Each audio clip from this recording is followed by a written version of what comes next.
Microscope के through check कर सकते हैं कि किस तरीके से वो ऑब्जर्वेशंस वर्क कर रहे हैं। जब ये आपने मटेरियल टेक्नोलॉजी में हम लोगों ने पढ़ा था क्रिस्टल फॉर्मेशन होता है, तो वो जो क्रिस्टल फॉर्मेशन होता है, ग्रेन फॉर्मेशन होता है, वो किस तरीके का क्रिस्टल फॉर्मेशन है, डिफरेंट डिफरेंट मटेरियल में डिफरेंट डिफरेंट ग्रेन फॉर्मेशन होगा, ठीक है, वो उसको स्टडी कर सकते हैं आप, इस तरीके का प्रोजेक्ट बना सकते हैं। एक सिंपल स्टडी भी ले सकते हैं आप, किसी चीज की कंपैरेटिव स्टडी भी ले सकते हैं कि कोई अब कन्वेंशनल प्रोसेस है जो पहले वर्क कर रहे थे हम जिनके ऊपर, और अब न्यू जो ऑटोमेटेड प्रोसेस आ रही हैं उनके में क्या डिफरेंस आ रहा है वर्किंग प्रोसीजर में, है ना। देन बहुत सारे टूल्स हैं जिनको हम अप्लाई कर सकते हैं, जैसे आपका प्रोई है, कैटिया है, एनसिस है, इस पे आप सिमुलेशन या एनालिसिस कर सकते हैं किसी भी वर्क को, ठीक। तो ये आपके ऊपर डिपेंड करता है कि आपको टॉपिक क्या लेना है, उसका प्रोसीजर क्या होगा या किस तरीके से आपकी फाइल बनेगी, वो मैं आपको बता देती हूँ।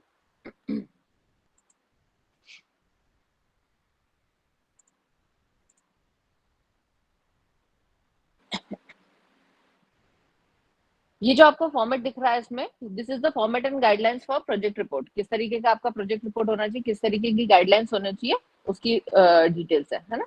तो जो आप प्रोजेक्ट रिपोर्ट आपकी बनती है उसी गाइडलाइंस में आपको जो चीजें हैं वो इस तरीके से कि the guidelines are issued with the view to provide BTech mechanical students with the formatting requirements for project report. Cover structure layout, जो हमारा स्ट्रक्चर लेआउट होगा वो इस तरीके का स्ट्रक्चर लेआउट होगा, that will be pre presentation layout we can से।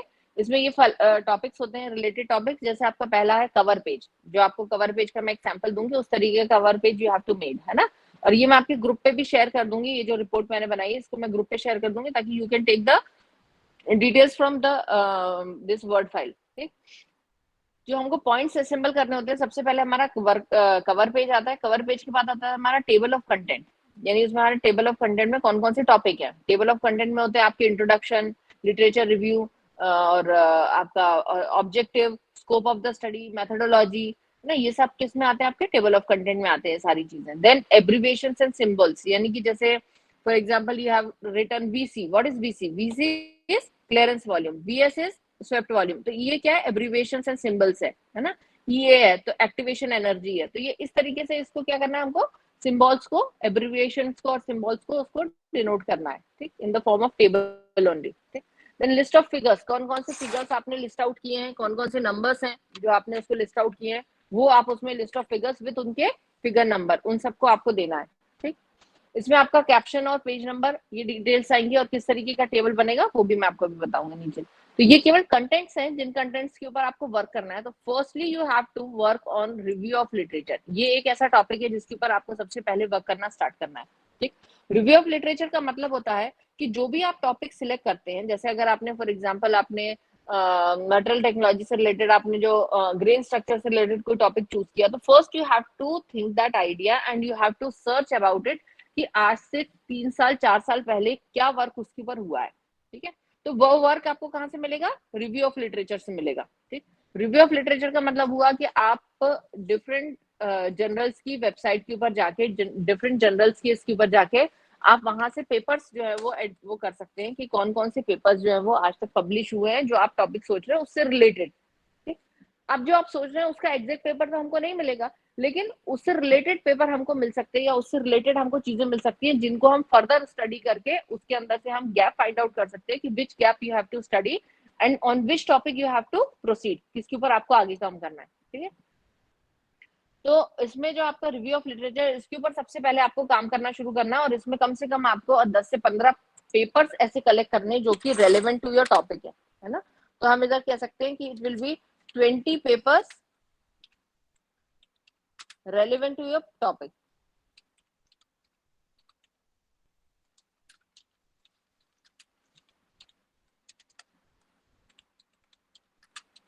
ठीक है।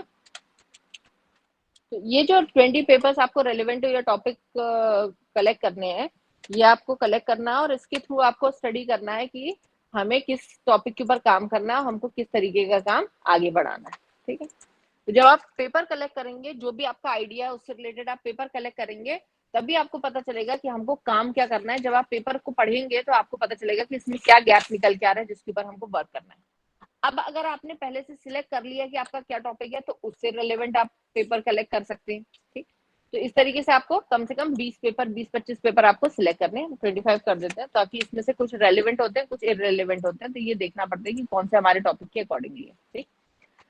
देन जब आपका रिव्यू ऑफ लिटरेचर प्रिपेयर हो जाएगा, then you have to go on introduction part. Introduction part पे हम जाएंगे, क्यों? क्योंकि पहले आपने रिव्यू ऑफ लिटरेचर और पेपर्स को 25 पेपर्स को स्टडी करके आपने सॉर्ट आउट कर लिया कि which topic you have to study, and then you have to give the introduction of the topic and the subtopic की, उसके साथ जो भी सब टॉपिक है उस सब टॉपिक के ऊपर आपको रेलेवेंट इन्फॉर्मेशन कलेक्ट करनी है कि इसका इंट्रोडक्शन क्या हो सकता है या इससे रिलेटेड हम क्या काम कर सकते हैं। ठीक है, ये होने के बाद हम मेथोडोलॉजी पे जाते हैं। तो मेथोडोलॉजी के ऊपर जाने से पहले हमें ये पता होना चाहिए कि हमें काम क्या करना है, तभी हम उसके ऊपर कोई एप्लीकेशन या कोई चीज हम उसके ऊपर इम्प्लीमेंट कर पाएंगे कि किस तरीके से हम उसको परफॉर्म करेंगे उस वर्क को। ठीक, तो ये तो सारे टॉपिक्स हो गए। और जो आपका रिव्यू ऑफ लिटरेचर बनेगा, इसी के साथ आपका रेफरेंस बनेगा। और रेफरेंस का काम क्या होता है? रिव्यू ऑफ लिटरेचर में आए हुए सारे पेपर्स को आप रेफरेंस देते हैं नीचे कि किस तरीके से आप उसको वहां पे शो करेंगे। ठीक, इसका एक मेथड है, एक तरीका है कि किस तरीके से आप रेफरेंस को लिखते हैं, वो रेफरेंस में अभी आपको नीचे बता देती हूँ। ठीक है, अब इसमें कुछ रेगुलेशंस है, रूल्स एंड रेगुलेशंस है that you have to follow. कि एक फॉर्मेट होता है आपके प्रोजेक्ट का, ये फॉर्मेट यहाँ पे दिया हुआ है। जैसे कि आपकी जो थीसिस है that should be in English and it should be in times new Roman 12 point. ठीक है, 12 पॉइंट और जस्टिफाइड, है ना। ये पैटर्न तो सबको पता होगा कि ये पैटर्न आपको फॉलो करना होता है, और नहीं पता है तो इसमें आपको पता चल जाएगा। ठीक है, तो जस्टिफाइड एंड A4 साइज के ऊपर होना चाहिए।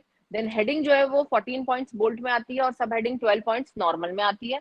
और जो आपका लाइन स्पेसिंग होती है, मार्जिन होता है, वो मार्जिन जो है वो लेफ्ट साइड आपका मार्जिन जो है वो 2.5 सेंटीमीटर होता है और बाकी सब जगह 111 हो सकता है। और लाइन स्पेसिंग जो है वो 3 सेंटीमीटर की होती है। पैराग्राफ चेंजिंग पे लाइन स्पेसिंग की बात करें, overall line spacing it will be 1.5। Overall line spacing जो होती है वो 1.5 होती है। और अगर हम पैराग्राफ चेंज की बात करते हैं तो पैराग्राफ चेंज के लिए जो लाइन स्पेसिंग होती है that will B, paragraph change के लिए जो लाइन स्पेसिंग होती है दैट विल बी 3। ठीक,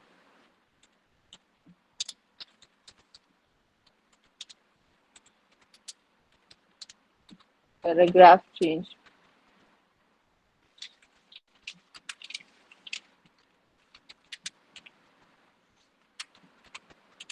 ठीक है, लाइन स्पेसिंग 3 सेंटीमीटर। ठीक है, अब जो आपकी सिनॉप्सिस बनती है उसका जो टाइटल है दैट शुड बी फॉलोड, या कंटेंट जो है वो कंटेंट पेज के साथ टाइटल पेज फॉलो करता है आपका। डायग्राम जो है वो प्रिंटेड और क्लियर बैकग्राउंड में होनी चाहिए, जनरली लाइट बैकग्राउंड में डायग्राम होने चाहिए। टेबल्स हैं और जो फिगर्स हैं that should be made by your own. Figures तो हम कहीं से कॉपी करते हैं, लेकिन टेबल्स जो है वो भले ही आपने किसी से कॉपी किया हो लेकिन बनाए आपके द्वारा हो, ताकि उसका जो रिजोल्यूशन होता है वो प्रॉपर होता है और आपका टेबल जो है वो क्लियर दिखता है। स्क्रीनशॉट ऐसे कट शॉट नहीं होना चाहिए उसको कि आपने कट किया और पेस्ट कर दिया, ऐसा नहीं। Table you have to made by your own. और जनरली ग्राफ्स और जो डिटेल्स होती है वो भी आपको खुद से बनानी होती है। किसी को अगर समझना हो कि ग्राफ्स वगैरह कैसे बनाए जाते हैं टेबल की कंटेंट से, that also I can tell you. ठीक है, the caption of figure should be given at the bottom of the figure. और जो कैप्शन टेबल का होता है वो हमेशा टॉप ऑफ द टेबल होता है ना। तो हमेशा अपन लिखते हैं जैसे टेबल 1.1 1.2, तो ये किस कहाँ होता है? वो टॉप पे होता है टेबल के। और जो अपन फिगर्स के लिए देते हैं कि figure 1.2 1.1 1.2 that will be on the bottom of the figure. Figure के नीचे कैप्शन वो दिया जाता है उसका कैप्शन। ठीक, एज वेल जो आपका आप जो टेबल बना रहे हैं वो टेबल की जो डिटेल दे रहे हैं वो अगर कहीं आप स्पेसिफाई कर रहे हैं तो उसके साथ भी आप रेफरेंस ऐड करेंगे कि फिगर में क्या रेफरेंस होना चाहिए और टेबल के साथ क्या रेफरेंस होना चाहिए, वो भी उसमें ऐड ऑन होना चाहिए। ठीक है, तो ये सारे इसके रूल्स है। These are the formatting rules और this is the sample of the paper की जो फ्रंट पेज है उसका पेपर सैंपल इस तरीके से होगा कि ऊपर आएगा आपका title, then submitted for registration of the degree of bachelor of technology in mechanical engineering, then symbol आता है आपका आरजेआईटी का, then to the Rustam ji institute of technology BSF Madhya Pradesh Gwalior, by आपका कैंडिडेट का name, roll number. Font size same रहेगा जो इसमें font size है फॉर्मेट में। ठीक, इस फॉर्मेट में जो फॉन्ट साइज दिया हुआ है वही same font size you have to use. ठीक, जब आप इस पे क्लिक करेंगे then you will come to know कि what is the font size, है ना। तो वही फॉन्ट साइज आपको यूज करना है। इसको कॉपी करके कहीं पेस्ट करेंगे तो it will change your setting. So please इसी के ऊपर आप सारी चीजें करें। ठीक, अंडर द सुपरविजन ऑफ, अगर आपका गाइड है तो गाइड का नाम और को गाइड है तो को गाइड का नाम, अगर सुपरवाइजर है अकेला और को सुपरवाइजर नहीं है तो आप सुपरवाइजर वाले को सेंटर पे ला सकते हैं और ये को सुपरवाइजर वाले को आप यहाँ से रिमूव कर सकते हैं ना। तो को सुपरवाइजर वाले को आप हटा सकते हैं, सुपरवाइजर को सेंटर पे ला सकते हैं। ठीक, फिर Uttam ji institute of technology Madhya Pradesh Gwalior, year आ जाएगा आपका, पासिंग ईयर क्या है 22 से 23 है, जो what ever be the your year वो आ जाएगा। This is the pattern of the table of content. और टेबल ऑफ कंटेंट में क्या आता है आपका टाइटल, यानी टाइटल जो आपने दिया हो वो टाइटल यहाँ पे आ जाएगा। और जो टाइटल आप दे रहे हैं वो टाइटल जो है वो जैसे एब्रीविएशंस है और सिंबल्स है, लिस्ट ऑफ फिगर्स है, लिस्ट ऑफ टेबल्स है, ये सब क्या होते हैं, ये generally Roman number page number से डिनोट किए जाते हैं। तो 1 से लेके रोमन पेज नंबर तक डिनोट किए जाएंगे। इंट्रोडक्शन से you have to start the numeric number. ठीक, तो इंट्रोडक्शन से आपके न्यूमेरिक नंबर स्टार्ट होते हैं।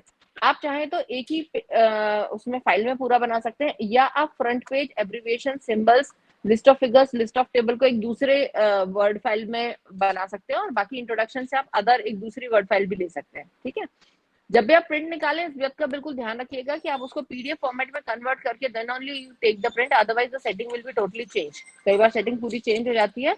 और डायग्राम्स जो होते हैं वो जब भी आप वो बनाते हैं तो डायग्राम को हमेशा उस मीन्स राइट अप के अकॉर्डिंगली उसको स्ट्रेच करके बनाए। वो मैं आपको एग्जांपल बता दूंगी तो आपको समझ में आ जाएगा। ठीक है, इसमें सारी चीजें लिखी हुई हैं, न्यूमेरिक नंबर में होना चाहिए, कहाँ से कहाँ तक होना चाहिए, सारी चीजें इसमें लिखी हुई हैं। इसके साथ ये दिया हुआ है कि टाइटल कैसा होना चाहिए, कंसाइज और इन्फॉर्मेटिव टाइटल होना चाहिए। जो भी आपने उसका टाइटल रखा हुआ टाइटल ऐसा होना चाहिए जो कि आपके प्रोजेक्ट को टोटली एक्सप्लेन कर दे। ठीक, फिर इंट्रोडक्शन, इंट्रोडक्शन में क्या चीजें होती हैं, रिव्यू ऑफ लिटरेचर किस तरीके से बनाया जाता है, ऑब्जेक्टिव में क्या चीजें आती हैं, स्पेसिफिक ऑब्जेक्टिव आते हैं आपके, स्कोप ऑफ द स्टडी में आप क्या स्टडी किस लिए कर रहे हैं या क्या उससे आप आउटपुट चाहते हैं वो आता है। वर्क जो पहले कभी डन हुआ हो किसी प्रोजेक्ट से रिलेटेड उसको भी आप कंटिन्यू कर सकते हैं। फॉर एग्जांपल किसी आपके सीनियर ने अगर कोई माइनर प्रोजेक्ट या मेजर प्रोजेक्ट बनाया and that you have to want to continue और that you want to change something in that, तो उसको भी इंक्लूड किया जा सकता है ना। तो जो ऑलरेडी वर्क डन है उस पर भी हम काम कर सकते हैं। ठीक, then propose plan of work, आपने क्या मेथोडोलॉजी बनाई है वो क्लियरली और डिस्क्रिप्टिव इन्फॉर्मेशन उसकी होनी चाहिए, सारी चीजें प्रॉपर वे में रेफरेंस में नोटेड होनी चाहिए। ठीक, ये रेफरेंस का सैंपल दिया हुआ है, एग्जांपल लिखा हुआ है कि रेफरेंस इस तरीके से लिखे जाते हैं। यहाँ जो जनरल के पेपर्स हैं तो यहाँ पे आपका रेफरेंसेस आ जाएगा, ये जो आपका रेफरेंसेस यहाँ लिखा हुआ है ये रेफरेंसेस को हम यहाँ आ जाएगा, ये रेफरेंसेस इस तरीके से। और जो रेफरेंसेस यहाँ आ जाता है वो शो करता है कि ऐसे आपके रेफरेंसेस लिखने का तरीका ये होता है। इसमें आपका राइटर का नेम, ईयर, आपका जो टॉपिक है जिसपे आपने जो आपकी जो जनरल का पेपर है उसका टॉपिक, देन आपका जनरल का नाम और पेज नंबर, ये आता है इसके अंदर एडिशन और पेज नंबर। इस तरीके से इसका फॉर्मेट होता है। This format is known as IEEE format. और ये IEEE फॉर्मेट जो है इसी फॉर्मेट में आपको बनाना है। आपको इसमें देखना है कि कहाँ पे ईयर आएगा, कहाँ पे राइटर का नाम आएगा, कहाँ आपके पेपर का नाम आएगा और कहाँ पे उसका जनरल और कहाँ पे उसका एडिशन। अगर बुक है तो बुक को भी इसी तरीके से लिखना है, उसमें लास्ट में बुक का एडिटर और उसके नाम आ जाते हैं बस। ठीक है, बाकी सारी चीज सेम रहेंगी। ये आपका जो है डिक्लेरेशन पेज है जिसमें हम सबमिटेड बाय, किसके द्वारा सबमिट किया गया उस बच्चे का सिग्नेचर, फॉरवर्डेड बाय तो आपके सुपरवाइजर, को सुपरवाइजर और सिग्नेचर ऑफ द प्रिंसिपल। इस तरीके से आपका पूरा पेज आ जाता है लास्ट पेज। ठीक, मैं अब आपको एक थीसिस दिखाती हूँ कि किस तरीके से हम बना सकते हैं उसको। वो आप जो ये अभी तक बताया है सबको समझ में आ गया? इसमें किसी को डाउट है तो you can ask. Yes ma'am, आ गया। आपको सबसे पहले किस पे वर्क करना है? आ गया तो बताओ ना, कहाँ पे वर्क करना है सबसे पहले? Review of literature. Review of literature पर सबसे पहले वर्क करना है। You have to collect 25 to 30 papers, जो आप उस टाइप के पेपर्स कलेक्ट करेंगे और उन पेपर्स को आप अपने सुपरवाइजर को दिखाएंगे कि इस पे आप काम करना चाहते हैं और ये आपने जो है मटेरियल कलेक्ट किया है और इस मटेरियल से रिलेटेड वर्क आपको करना है। So you have to contact your supervisor और गाइड यू कैन से, उनको आपको कांटेक्ट करना है। और ये फॉर्मेट जो मैं अभी आपको ग्रुप पे भेजूंगी ये फॉर्मेट आपको फॉलो करना है कि किस तरीके से हमको बनाना है। ठीक है, अब मैं आपको एक सैंपल दिखाती हूँ इस चीज से रिलेटेड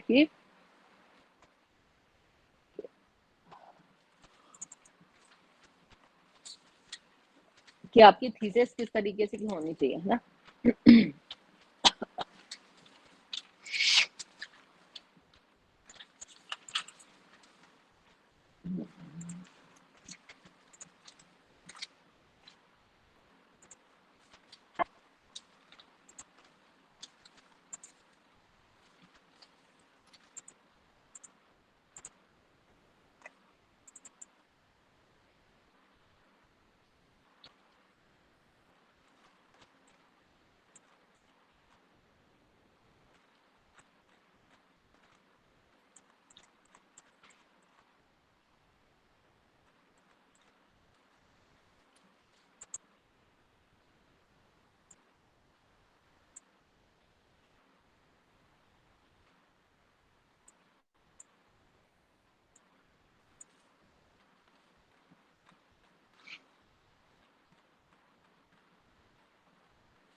एक सेकेंड बेटा, मैं आपको दिखा रही हूँ किस तरीके से हमको बनाना है।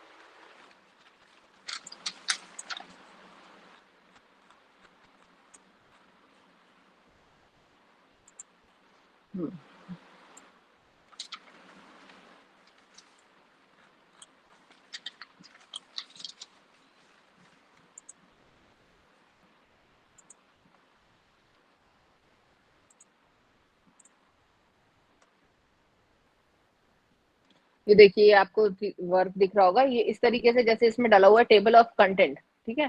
ये टेबल ऑफ कंटेंट जो है, ये टेबल ऑफ कंटेंट के accordingly you have to give the details, ठीक है। इसके अकॉर्डिंगली आपको ये इस तरीके से डिटेल देनी है, जैसे मैंने कहा कि एब्रीविएशंस, ठीक है। तो abbreviations, list of figures, list of tables, that should be in Roman, ठीक, रोमन में होना चाहिए।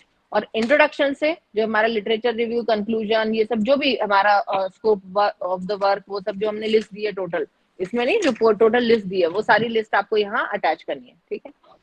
फिर इसके बाद ये इस तरीके से एब्रीविएशन दिए जाते हैं, जैसे ये लिखा हुआ है पीसीएम है, तो क्या है पीसीएम का मतलब, पीवीएम का मतलब क्या है ना, क्यू यू का मतलब क्या है, तो this is the abbreviation, this is activation energy और ये सब है ना, तो दीज आर द एब्रीविएशन, ठीक। This is the figure number, जैसे हम फिगर नंबर कैसे देंगे, तो लिस्ट ऑफ फिगर्स, यहाँ फिगर नंबर, टाइटल और पेज नंबर। आपका जो टॉपिक होगा उसके अकॉर्डिंगली फिगर नंबर होगा, जैसे अगर आपने इंट्रोडक्शन दिया 1, तो 1 में जो फिगर होगा that will B 1.1, 1.2, 1.3, 1.4 and further on, ठीक। अगर आप 2 पे जाते हैं that will B review of literature, तो 2 वाले में जो आपके फिगर होंगे that will B 2.1, 2.2, 2.3 and further on. बात समझ में आ गई आपको? जो आपका चैप्टर होगा, जैसे चैप्टर 1 है, 2 है, 3 है या 4 है या 5 है, उसके अकॉर्डिंगली फिगर नंबर और टेबल नंबर होंगे। Is that clear to everyone? Yes ma'am. This is the introduction, इस तरीके से आपको लिखना है introduction, there should be a line spacing of 3, then you have to give, आपने अगर डायग्राम दिया है तो डायग्राम के साथ you have to specify the this is the reference, कि किस रेफरेंस से हमने लिया है, ठीक। इस रेफरेंस को अगर हम चेंज करेंगे तो ये 1 2 3 4 से भी शो करेगा, IEEE फॉर्मेट में 1 2 3 4 से शो करता है, और ये APA फॉर्मेट में है, तो APA फॉर्मेट में जो है वो नाम से शो करता है, राइटर के और उसकी डिटेल के नाम से शो करता है, इसलिए, ठीक है। तो इसमें ये राइटर के नाम और ईयर इस तरीके से आ रहा है, लेकिन अगर ये IEEE फॉर्मेट में होता तो इस तरीके से नहीं आता, यहाँ पे 1 2 3 4 लिखा होता, ठीक है। Diagram should be in total space, पूरे स्पेस में, पूरे इसमें डायग्राम आना चाहिए, इस तरीके का डायग्राम नहीं होना चाहिए। समझ में आ रही है बात? ऐसे डायग्राम को कॉपी नहीं करना है, ठीक। The diagram is suppose to be copied in this way, ठीक। पूरा स्क्रीन डायग्राम ने कवर करना चाहिए, एज वेल वो डायग्राम क्लियर होना चाहिए कि क्या बना हुआ है उसमें, क्लियर। ये 3 डायग्राम है एक जैसे, तो एक के साथ एक लगा दिया तो ये पूरा स्क्रीन कवर कर रहा है, तो डजंट मैटर। लेकिन अगर छोटा डायग्राम है तो that is suppose to be in full space, जैसे ये डायग्राम है तो ये फुल स्पेस में आना चाहिए, ठीक। ये डायग्राम है तो ये कैसा आना चाहिए, फुल स्पेस पे कवर करना चाहिए इस डायग्राम को, ठीक है। तो ये तरीका है आपको डायग्राम, और इस तरीके से आपको रेफरेंसेस देने, जैसे यहाँ पे ये रेफरेंस दिया हुआ है, तो ये किस तरीके से दिया है, this is in name and year, but you have to give 1 2 3 4, ठीक। तो जो आपके रेफरेंसेस में होगा वो 1 2 3 4 में होगा, तो जब लास्ट में जब आप रेफरेंसेस पे जाएंगे तो वो इस तरीके, रेफरेंसेस में जाएंगे तो रेफरेंसेस 1 2 3 4 शो कर रहा है ना यहाँ पे, तो ऐसे ही वहां 1 2 3 4 शो होना चाहिए, दीज आर द रेफरेंसेस, ठीक है। जब हम पीडीएफ में कन्वर्ट कर देते हैं तो इस तरीके की एरर नहीं आती, जैसे ये रेफरेंस ऊपर चला गया या कुछ चेंज हो गया तो वो चेंजिंग नहीं आएगा, तो वो एरर नहीं आएगा, ठीक है। तो ये रेफरेंसेस इस तरीके से हमको करने, ठीक। तो उसमें आपको एक सैंपल दिया हुआ है कैसे आपको रेफरेंस एडजस्ट करने हैं। कंक्लूजन है ये, ठीक। ये आपका रिव्यू ऑफ लिटरेचर है। ये जैसे आपने डायग्राम बनाया है, तो ये डायग्राम कैसा होना चाहिए, आपके द्वारा बनाया हुआ होना चाहिए। आप इसको एक्सेल पे जाके डायग्राम को ड्रॉ करेंगे, बनाएंगे डायग्राम को वहां पे, तब आप इस डायग्राम को यूज कर सकते हैं। आप कहीं से कट करके डायग्राम को यूज नहीं करेंगे, एक्सेल पे खुद के द्वारा बनाए हुए डायग्राम को ही आप यहाँ पे लगाएंगे। टेबल है तो it should be made by you only, table को भी कट कॉपी पेस्ट नहीं करना है, क्लियर है। टेबल में टाइटल इस तरीके से ऊपर आता है, जैसे इसमें बता रहा है, मैंने दिखाया कि ऊपर टाइटल आ रहा है, और फिगर्स में जो है वो टाइटल कहाँ आ रहा था, नीचे, है ना, ये नीचे डिनोट किया हुआ था, तो फिगर में टाइटल हमेशा नीचे आता है और टेबल में टाइटल ऊपर आता है, ठीक है। तो ये ध्यान रखिएगा, ठीक। ये छोटे छोटे फैक्टर्स हैं। एब्स्ट्रैक्ट जो होता है वो क्या होता है, एब्स्ट्रैक्ट आपका, एब्स्ट्रैक्ट जो होता है वो आपका समरी होता है पूरे पेपर का, यानी आपने क्या फाइंडिंग्स निकाली, आपने क्या इंट्रोडक्शन में लिखा। तो एब्स्ट्रैक्ट इज इन 3 और 4 पार्ट्स यू कैन से। तो पहला एब्स्ट्रैक्ट में जो पहला पैराग्राफ होता है that is from introduction, second जो होता है that is from methodology, third one is from result and conclusion, and the fourth one is from the future scope, हम क्या चाहते हैं वो। तो जो हमारा एब्स्ट्रैक्ट है वो पूरे हमारी थीसिस को एक एक सिंगल पैराग्राफ में, या हम कह सकते हैं कि एक पेज में कंक्लूड करता है कि हमने क्या सोचा था, क्या काम किया, और फिर उसको हमने कंक्लूड करके क्या रिजल्ट और कंक्लूजन निकाले। ये ठीक समझ में आ गया। यही चीज मैं आपको समझाना चाहती थी किस तरीके से आपको काम करना है। तो first you have to take the topic idea, you have to think, you have to go to your supervisor, talk to him or her what you want to do, then then you can get the ideas, and you can search, you have to search some papers like 25 to 30 papers you have to select। पहले 10 search करिए, 10 search करने के बाद आगे बढ़िएगा, क्योंकि 10 search करेंगे तब आपको पता चलेगा कि हम सही दिशा में जा रहे हैं कि नहीं जा रहे हैं, है ना। तो पहले 10 पेपर सर्च करिए, फिर आप सुपरवाइजर से मिलिए, बात करिए, किसी से भी आप मिलके बात कर सकते हैं कि आपको किस पे काम करना है, उस तरीके से आप काम को आगे बढ़ा सकते हैं। किसी को कुछ पूछना है? मैम हम वर्क करेंगे इंडिविजुअली करेंगे या फिर मैम ग्रुप में करेंगे? आप ग्रुप में वर्क करेंगे। मैं आपसे पहले भी नाम बता ले चुकी हूँ कुछ बच्चों से, और नहीं भी तो आप 5 या 6 के ग्रुप में आप काम कर सकते हैं, 5 या 6 बच्चों के ग्रुप में। But main thing is that कि अगर 5 और 6 बच्चे हैं तो सब बच्चे को अपना अपना काम डिफाइन होना चाहिए कि किसको किस पे काम करना है, किसको क्या काम करना है, ये डिफाइन होना चाहिए। ऐसा नहीं होना चाहिए कि जब वहां पे हम आप प्रैक्टिकल अपना मेजर प्रोजेक्ट का करने या आप वाइवा देने के लिए खड़े हो, तो उस समय बच्चे ये कहें कि है ना अरे ये इसने तो कोई काम नहीं किया मैम, और हमने ही सारा काम किया, मैंने ये किया, मैंने वो किया, दैट इज, वो उसको एंटरटेन नहीं किया जाएगा। आप सब बच्चे डिवाइड करें एक दूसरे के काम, और जब हम प्रोजेक्ट आगे बढ़ाएंगे तो वो डिवीजन हमारे पास पहले से होना चाहिए कि ये इस पे काम करेगा, ये इस पे काम करेगा, इस पे काम करेगा। आप भले ही 2 बच्चे हो, आप सिंगल वर्क करें, डजेंट मैटर, पर वर्क जो है वो इक्वली डिस्ट्रीब्यूटेड होना चाहिए सब में। और किसी को कुछ पूछना है? मैम एक बच्चे ने पूछा है, अतुल कुमार यादव ने, who will supervise us? Supervisor कौन है हमारा? आप कोई भी हो सकता है, आप टॉपिक लेके जाइए, आप चाहे सर से, मांगा सर से, रायन सर से, प्रवीण सर हैं, नितिन सर हैं, विनोद सर है, मैं हूँ, कोई भी, आप किसी के पास भी जाके आप बात कर सकते हैं। इफ यू फील कंफर्टेबल कि वो आपके आइडिया और आपके प्रोजेक्ट के ऊपर आपको गाइड कर सकते हैं, तो वो आपको बता देंगे कि आपको गाइड कर सकते हैं। ठीक है, तो आप किसी से भी जाके मिल सकते हैं, ऐसा कोई इशू नहीं है कि कौन सुपरवाइजर होगा। और बताइए। Team members ma'am same branch के होने चाहिए, अदर ब्रांच के भी हो सकते हैं? आप अगर दूसरे ब्रांच वालों को कोई ऑब्जेक्शन नहीं बेटा, तो मुझे कोई ऑब्जेक्शन नहीं, पर मेरे पास रिटर्न में होना चाहिए कि उनकी तरफ से परमिशन है ना, कि उनकी तरफ से परमिशन है, और फिर आप इस प्रोजेक्ट पर काम कर रहे हैं, तो मेरे को कोई इशू नहीं बच्चे। परमिशन हम डिपार्टमेंट की तरफ से? हाँ बेटा, आप दूसरे ब्रांच वाले बच्चों को लेंगे तो उनकी परमिशन होनी चाहिए ना, उनके डिपार्टमेंट से, है ना, क्योंकि नहीं तो कल को बाद में वो लोग एक्सेप्ट ना करें अपने बच्चों का वर्क, तो फिर, क्योंकि वही प्रोजेक्ट आप हमारे पास भी जमा करेंगे, आप दूसरी ब्रांच में भी जमा करेंगे, है ना, यही थॉट है ना आपका?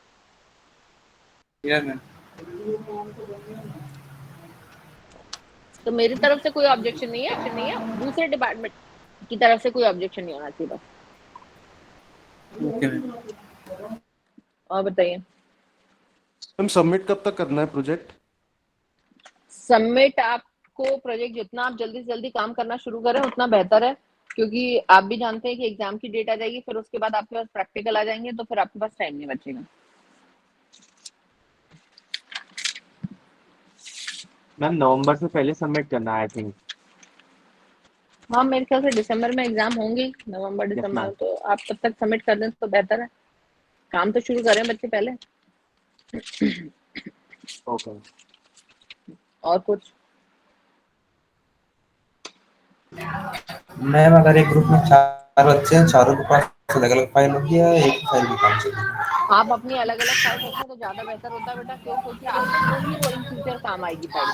तो आप भले ही अपनी फाइल स्पायरल करा लें और डिपार्टमेंट में बाइंडेड फाइल जमा करेंगे, और वैसे अगर आप सारी फाइल बाइंडेड बना के अपने पास एक एक फाइल रखें तो बेहतर होता है। इन फ्यूचर भी आपसे पूछा जाता है कि आपने किस पे काम किया था। इंडस्ट्रीज भी आपसे पूछती है कि आपने काम किस वर्क पे किया था, क्या प्रोजेक्ट आपने बनाया था। तो ये आपकी चॉइस है टोटली कि आपको क्या करना है। पर डिपार्टमेंट में एक बाइंडेड फाइल चाहिए, फिर आप अपने लिए स्पाइरल बनवाए, बाइंडेड बनवाए, व्हाटएवर योर चॉइसेस।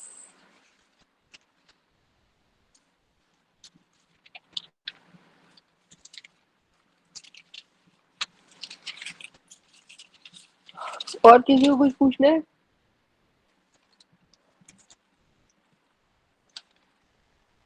ठीक है, कोई इशू नहीं है। अगर आपको नहीं पूछना है तो आप बाद में आके भी कंसल्ट कर सकते हैं किसी भी फैकल्टी से, किसी भी रिस्पेक्ट में। तो it's not a big issue. If you want to ask anyone anything, you can come and ask. You can make your doubts clear. आप किस पे काम करना चाहते हैं, क्या काम करना चाहते हैं, या आके आप अपनी अपनी फैकल्टी से बात कर सकते हैं। मैं किसी को कोई फैकल्टी अलॉट नहीं कर रही हूँ। You have to talk to everyone कि हम ये काम कर रहे हैं, and whether he or she find comfortable with the work, then otherwise they will advise you what you have to do further. ठीक। मैम टॉपिक्स की लिस्ट आप ग्रुप पे भेजेंगी? बेटा कोई लिस्ट नहीं है, आपका चूज है आपको क्या करना है। मैं कैसे कह दूं आपसे कि आप इस पे काम करिए? ये तो आपका चॉइस है ना। आप मेरे पास बताइए आके कि मैडम हम इस चीज पे काम करना चाहते हैं, हमें कौन गाइड कर सकता है, वो मैं आपको बता सकती हूँ। पर टॉपिक मैं कैसे दे सकती हूँ आपको? वो आपके द्वारा, खुद के द्वारा लिया जाएगा टॉपिक को।